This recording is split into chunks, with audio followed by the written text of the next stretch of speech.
Patay ang isang motorcycle rider matapos ma-hit and run sa Pasay City. Makibalita tayo kay Mav Gonzalez. Hindi makapaniwala ang pamilya ng motorcycle rider na si Elizardo Valles na ilang minuto lang makaraang umalis ng bahay. Trahedya ang haharapin niya matapos ma-hit and run. Ihahati dapat ng biktima ang kaibigan niya sa trabaho noong Sabado. Pakaliwa raw sila ng Villamor galing sa West Service Road. Pagdating po namin ng Villamor, sa kanto, pababa na po sana ako nang bigla niya pong nakitang walang tao dun sa unahan. Bigla niya pong kinabig dun sa kaliwang side. So ngayon, di po namin nakita, may blind spot po kami ng jeep na biglang nagraragasa po yung kotseng kulay puti. Nakita ko lang si Migs na muntog, tas ako po na rin po parang tumalsik na tumama din po ako sa katawan ng sasakyan.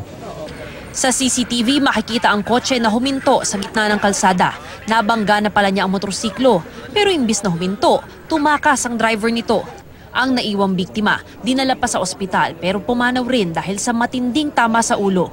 May mga sugat din sa muka, kamay at katawan ng angkas niya pero maayos na ang lagay ngayon. Hinahanapan ng pulisya ang nakabanggang puting Vios na may conduction sticker na VE8962. Desidido ang pamilya na kasuhan ng sospek. Ginawa naman kasing babo yung mister ko Dapat man lang kung nabangga niya, inalalayan man lang niya. Hindi. Kung sino man siya, sana konsensya siya. Kasi may anak din tong naano niya Nakaburol ngayon ng biktima habang patuloy ang investigasyon sa krimen.